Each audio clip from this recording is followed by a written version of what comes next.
नमस्कार।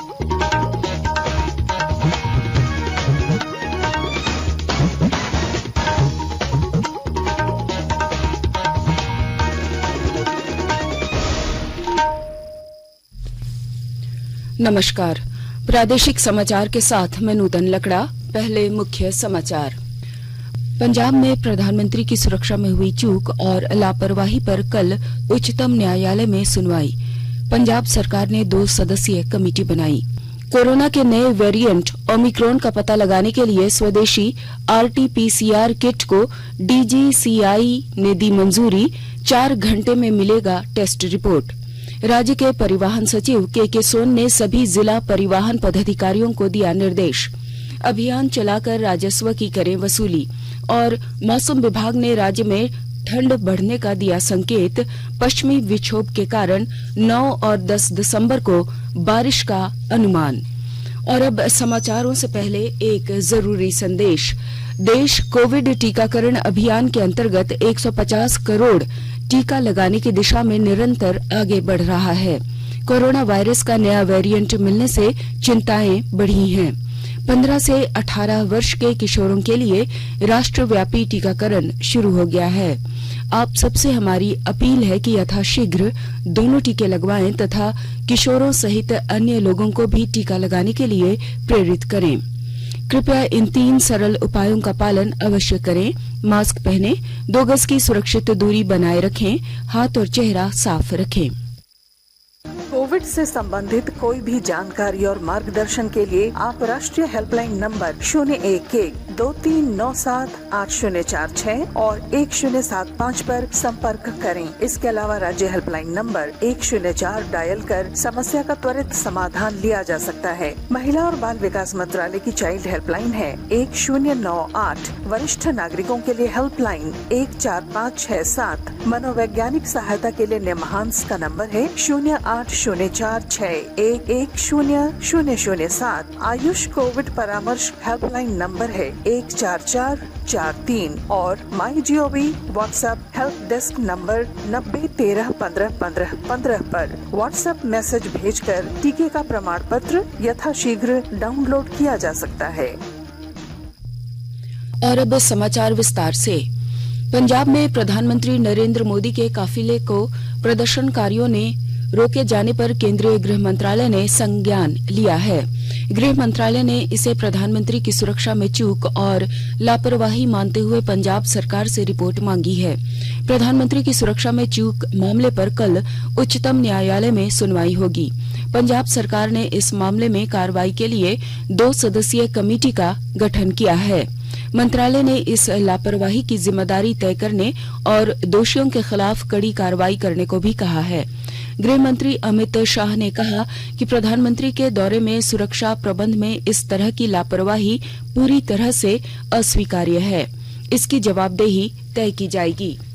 प्रधानमंत्री नरेंद्र मोदी कल कोलकाता में चितरंजन राष्ट्रीय कैंसर संस्थान CNCI के दूसरे परिसर का वीडियो कॉन्फ्रेंसिंग के माध्यम से उद्घाटन करेंगे। CNCI का दूसरा परिसर देश के सभी हिस्सों में स्वास्थ्य सुविधाओं के विस्तार और उन्नयन के अनुरूप बनाया गया है।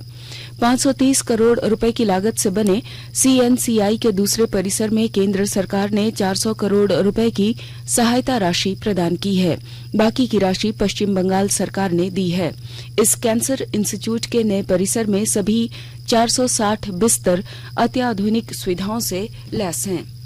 कोरोना वायरस के नए वेरिएंट ओमिक्रॉन का पता लगाने के लिए देश ने टाटा एमडी और भारतीय चिकित्सा अनुसंधान परिषद की साझेदारी में RT-PCR परीक्षण किट बनाई है। ICMR के महानिदेशक डॉक्टर बलराम भार्गव ने कल नई दिल्ली में मीडिया को जानकारी देते हुए बताया कि परीक्षण किट भारतीय औषधि महानियंत्रक ने अनुमोदित की है। इस किट से परीक्षण का परिणाम 4 घंटे में मिल जाएगा। स्वास्थ्य मंत्रालय ने कोरोना को हल्के और बिना लक्षण वाले मरीजों के लिए घर में ही पृथकवास से संबंधित नए दिशा निर्देश जारी किए हैं।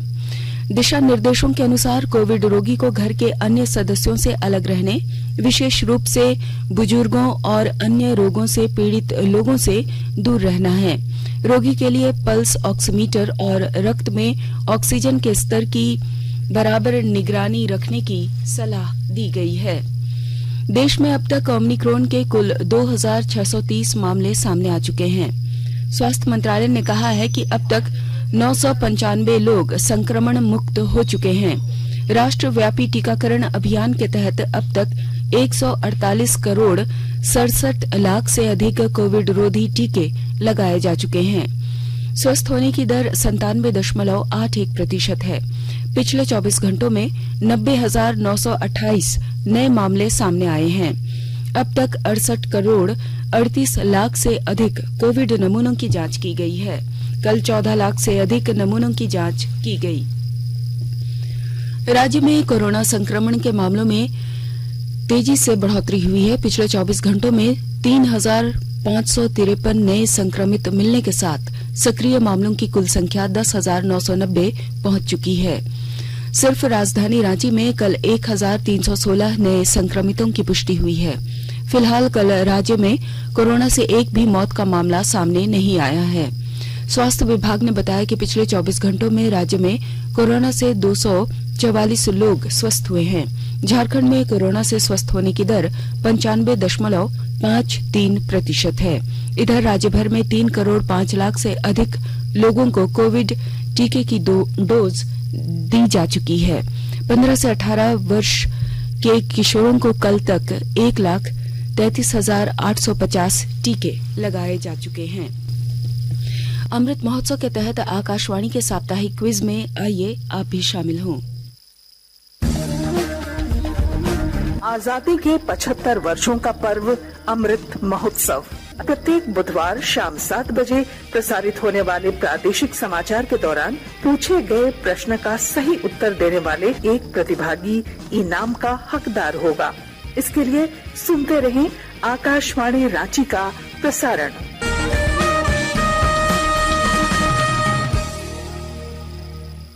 जागो ग्राहक जागो, जागो ग्राहक जागो।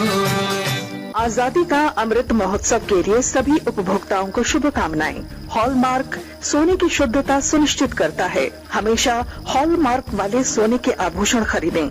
उपभोक्ता किसी भी शिकायत के लिए कृपया राष्ट्रीय उपभोक्ता हेल्पलाइन टोल फ्री नंबर 14404 पर संपर्क करें। उपभोक्ता मामले विभाग भारत सरकार द्वारा जनहित में जारी। जानो अपने अधिकारों को, अपने हक पहचानो, बेईमानों को सबक सिखाओ, ग्राहक अब तो जागो। जागो ग्राहक जागो, जागो ग्राहक जागो। आकाशवाणी के ताजा तरीन समाचारों के लिए आप हमारे वेबसाइट newsonair.com पर लॉग ऑन कर सकते हैं। ताजा समाचार Twitter handle @AIR news alerts और Facebook page All India Radio News पर भी उपलब्ध है। आप प्रादेशिक समाचार एकांश के Twitter handle @AIR news _Ranchi और फेसबुक इंस्टाग्राम पेज तथा YouTube channel AIR news Ranchi पर भी हमारे बुलेटिन सुन सकते हैं। प्रादेशिक समाचार आप आकाशवाणी रांची से सुन रहे हैं और अब पेश है कोरोना से बचाव के कुछ संदेश। कोविड-19 से बचाव और सुरक्षित रहने के 3 उपाय। मास्क लगाएं, 2 गज दूरी है जरूरी, सुरक्षित दूरी रखें, हाथ और मुंह साफ रखें।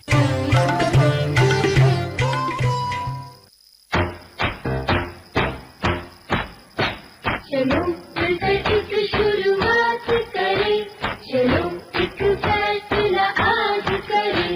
मास्क नहीं तो टोकेंगे, कोरोना को रोकेंगे। चलो एक वादा करते हैं, चलो कुछ वादा करते हैं।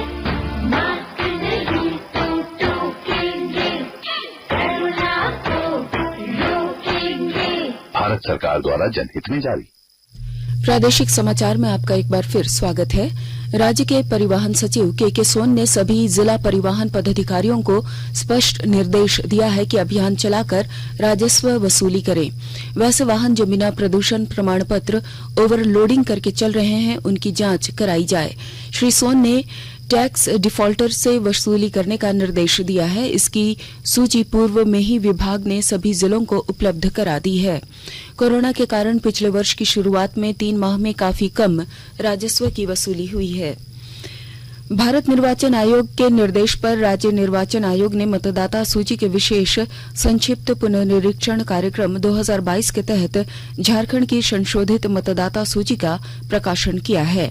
राज्य निर्वाचन आयोग के मुख्य निर्वाचन पदाधिकारी के रवि कुमार ने बताया कि संशोधित मतदाता सूची 2022 में पिछले 6 सालों के मुकाबले 2.7% मतदाताओं की वृद्धि हुई है और करीब 6.5 लाख नए मतदाताओं को जोड़ा गया है। प्रकाशित मतदाता सूची की प्रति सभी मतदान केंद्रों पर मतदाताओं के आलोकन के लिए उपलब्ध कराई गई है। संघ लोक सेवा आयोग यूपीएससी ने सिविल सेवा मुख्य परीक्षा 2021 निर्धारित कार्यक्रम के अनुसार आयोजित करने का फैसला लिया है। परीक्षा 7 जनवरी को शुरू होगी और ये 16 तारीख को संपन्न हो जाएगी। आयोग ने कोविड-19 महामारी के कारण उत्पन्न स्थिति की समीक्षा के बाद यह निर्णय लिया है।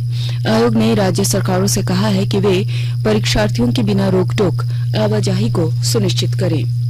पाकुड़ जिले में 15 से 18 वर्ष के किशोरों के टीकाकरण के लिए स्वास्थ्य विभाग शिक्षा विभाग के साथ मिलकर ड्रॉप आउट बच्चों को आंगनबाड़ी केंद्र पर और उच्च विद्यालयों में लक्षित बच्चों को टीका लगवा रही है। और ब्यौरे के साथ हमारे संवाददाता। कोरोना को हराने एवं भगाने की मुहिम में जिले के नौनिहालों का शासन प्रशासन को भरपूर सहयोग मिल रहा है। तीसरी लहर से निपटने के लिए चल रहे अभियान में जिले के 15 से 18 वर्ष आयु के बच्चों को कोवैक्सीन का टीका लगाने का काम 19 केंद्रों पर चल रहा है। लक्षित स्कूली बच्चे उत्साह के साथ अपने दोस्तों को भी वैक्सीनेशन के लिए प्रेरित कर रहे हैं और इसका परिणाम भी सामने आने लगा है। जिले के 19 केंद्रों पर वैक्सीनेशन टीमें लक्षित बच्चों को कोरोना का टीका लगा रही है। अब तक जिले में 4665 बच्चों को वैक्सीनेशन का टीका लगाया गया है। शिक्षा एवं स्वास्थ्य विभाग के अधिकारी वैसे अभिभावकों के साथ बैठक कर वैक्सीनेशन को गति देने में जुटे हुए हैं जिनके बच्चे भ्रांतियों के कारण कोरोना का टीका लगवाने से हिचक रहे हैं। राम प्रसाद सिन्हा, आकाशवाणी समाचार, पाकुड़। सरायकेला खरसावां जिले की खरसावां स्थित शहीद स्थल को 16 करोड़ की लागत से विश्व स्तरीय पर्यटन स्थल के रूप में विकसित करने का कार्य प्रारंभ कर दिया गया है। और ब्यौरे के साथ हमारे संवाददाता। सरायकेला खरसावां जिले के खरसावां स्थित शहीद स्थल को 16 करोड़ की लागत से विश्व स्तरीय पर्यटन स्थल के रूप में विकसित करने का कार्य प्रारंभ कर दिया गया है। 1 जनवरी को मुख्यमंत्री हेमंत सोरेन के घोषणा के बाद जिला स्तर पर कार्य प्रारंभ कर दिया गया है। उपायुक्त अरवा राज कमल ने कहा कि ग्रामीण विकास विभाग विशेष प्रमंडल द्वारा कार्य कराया जा रहा है। इस संबंध में विभाग द्वारा प्रस्ताव भी दिया गया है जिसमें कुल 4 चरणों में 16 करोड़ रुपए खर्च किए जाएंगे। इसमें main podium, multipurpose hall, museum, library, children park, gardening, shopping area बनाने एवं शहीद चौक के सुंदरीकरण का कार्य प्रस्ताव है। उपायुक्त ने कहा कि शहीद स्थल को विश्व स्तरीय पर्यटन स्थल के रूप में डेवलप किया जा रहा है। गोलक बिहारी, आकाशवाणी समाचार, सरायकेला खरसावां। गोड्डा के उपायुक्त भोर सिंह यादव ने जिले में शीतलहरी से निपटने और इससे किसी की मृत्यु न हो इसके लिए आमजनों को जागरूक करने के लिए सभी अधिकारियों को निर्देश दिया है। साथ ही अत्यधिक ठंड, शीतलहरी से आमजनों राहगीरों को बचाने के लिए अलाव की व्यवस्था मुहैया कराने का भी निर्देश दिया है। और अब अंत में मुख्य समाचार एक बार फिर। पंजाब में प्रधानमंत्री की सुरक्षा में हुई चूक और लापरवाही पर कल उच्चतम न्यायालय में सुनवाई। पंजाब सरकार ने 2 सदस्यीय कमेटी बनाई। कोरोना के नए वेरिएंट ओमिक्रॉन का पता लगाने के लिए स्वदेशी आरटी-पीसीआर किट को डीजीसीआई ने दी मंजूरी। 4 घंटे में मिलेगा टेस्ट रिपोर्ट। राज्य के परिवहन सचिव के सोन ने सभी जिला परिवहन पदाधिकारियों को दिया निर्देश, अभियान चलाकर राजस्व की करे वसूली।